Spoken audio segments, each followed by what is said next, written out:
Ay. Ay. Sinipon ako pagkagaling ko sa tindahan. Ang lakas ng hangin, ang lamig. Tinapay. Bumili lang ng tinapay. Dalawang klase. Ayan.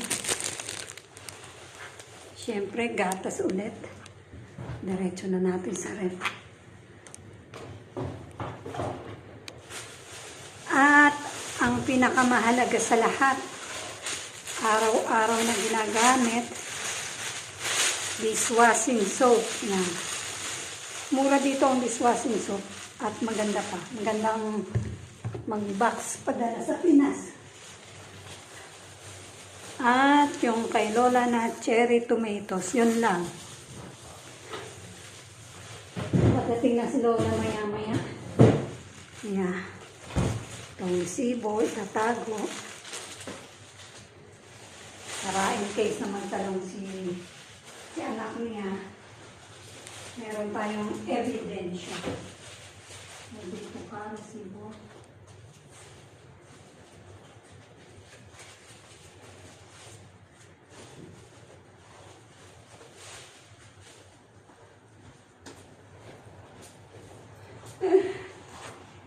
Ubos. Mabait yung alaga. Mabait yung anak ng alaga ko. Pero hindi siya galante pagbibigay ng allowance. Kakasya ba naman sa amin dalawa yung 300 linggo? Kahit pa siya ay 4 na araw doon kumakain ng almusal at tanghalian sa kanyang school. Kulang yun. Pero kaya ko namang magtipid kaya okay lang. Napakagaang naman kasi ng trabaho ko. Nakakahiyang mag-demand pag ganitong trabaho. As in, mas mukha akong amo kaysa metapelet o caregiver kasi ako ang palaging nasa bahay. Wala namang nagmamando sa akin ang gagawin kaya okay na rin to. Eto, may natira pa rin. Siguro mga 40 shekels pa rin. Balik ko dito. Ay, nakalimutan kong bumili ng repolyo. Kasi pag nagluto ako ng chicken soup, bukas. Babalik ako bukas. May pasok naman ulit bukas si Lola. Bukas ay Thursday. Wala siya. May pasok siya sa Friday, wala. Saka sa Saturday. Ay. Ayan. Ayan, tinapay. Lalagay ko na rin sa ref.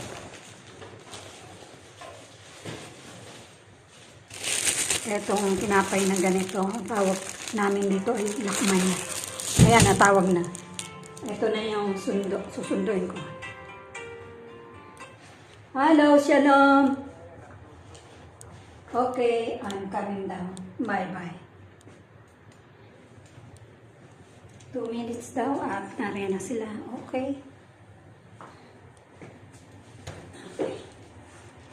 So, halin na. Sunduin natin si Lola. Ayan na nga si Lola. Nasundo ko na siya.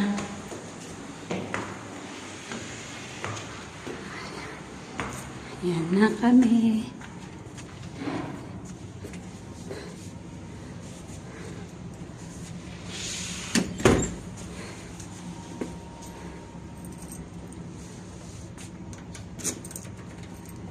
Sarado ang bahay.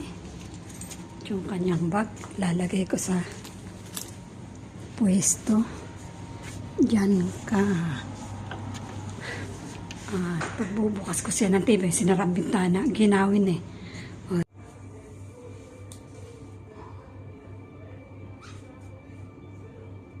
Busy-busyhan. Mas marami pa akong oras dito kaysa sa kay Lola eh. Hinaan ko. Busy-busyhan. Busy-busyhan. Ayan pa isa. habang giniginaw, pero may heater naman. Ang ganda ng profile mo. Halika. Para ka na talagang ano, para ka talagang hapon-hapon.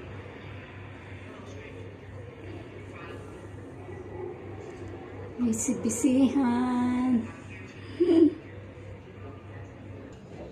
Silipin ko nga muna yung aking alaga. Aba nakakalimutan ko minsan na may alaga nga pala ako ditong matanda. Ang laging nasa isip ay si TY. TY naman. Lakas talaga ng hangin. Grabe ang lamig. Ayan si Lola. Buksan na natin ang ilaw dito sa kusina. Ayan.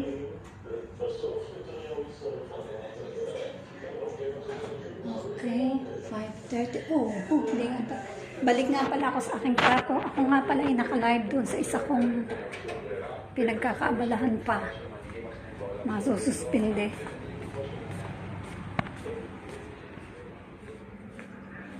Nako. Ayan.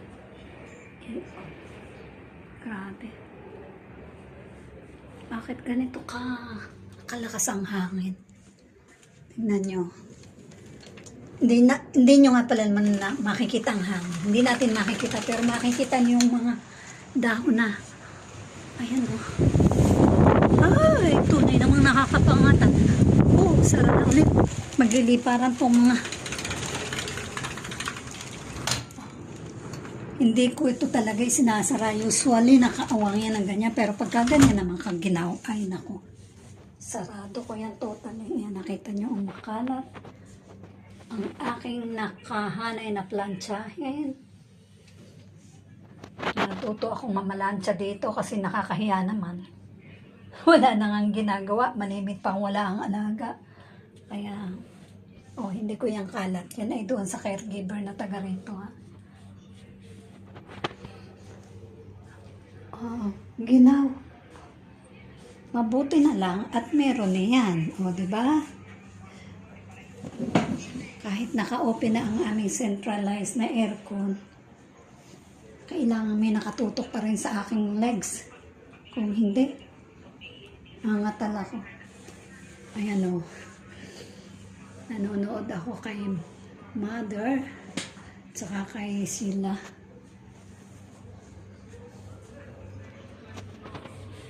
Balik ako dito sa aking trabaho. Ay, bakit napaharang ang kamay naman sayang ang video. Sorry naman. Ginaw, sobrang ginaw. Mag-ready ko muna si Lola ng dinner. Dinner na ni Lola. Ito ang aming dinner ni Lola. Gisa kami nito. Palaman. Ang ipapalaman ko sa akin ay itong paborito ko. Peanut butter. At ang kanya naman ay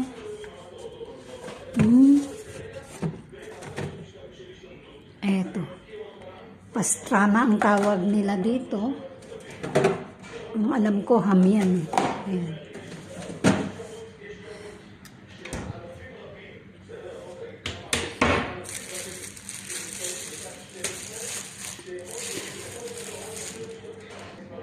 I-toast ko muna ng bahagya.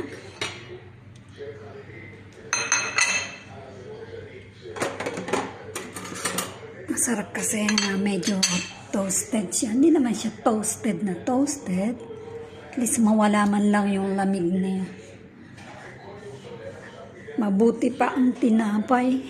Madaling painitin. May tawag dito.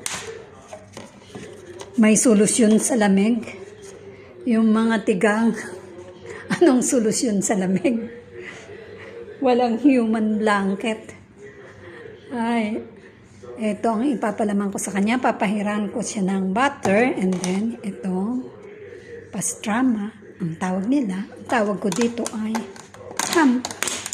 Hop. Nalaglag. Nalaglag. Palitan natin. Marami tayo dito na yan. Yan. Okay. Baka masobrahan. Invert natin. Yun naman kabila. Okay.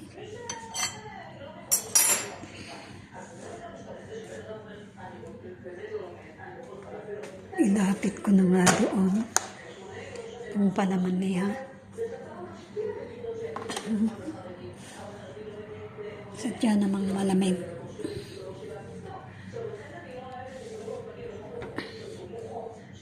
Ibaba ko ta camera. Be good camera. Top, napaharang ang akin. Anong napaharang? Ah, napaharang yung pop, okay na siya. Papalamanan natin.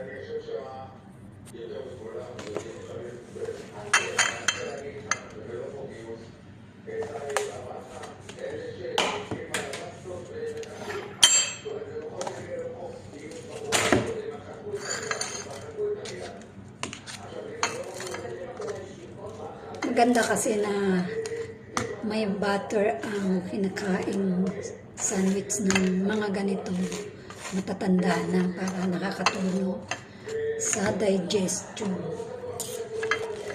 Kasi alam niyo naman pagka ang edad ng matanda ay 80 plus na, hirap na yung panunaw nila.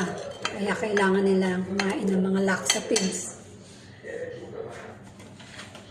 Mga tumutulong para madaling lumabas yung kanilang kapupuan. Ipirin natin si Lola, tama na yan. Taba na niya eh. Nahihirapan ang kanyang tagapag-alaga pag siya lalong tumaba.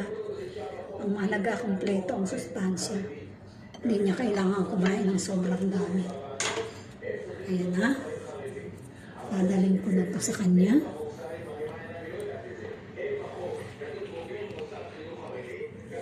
Okay.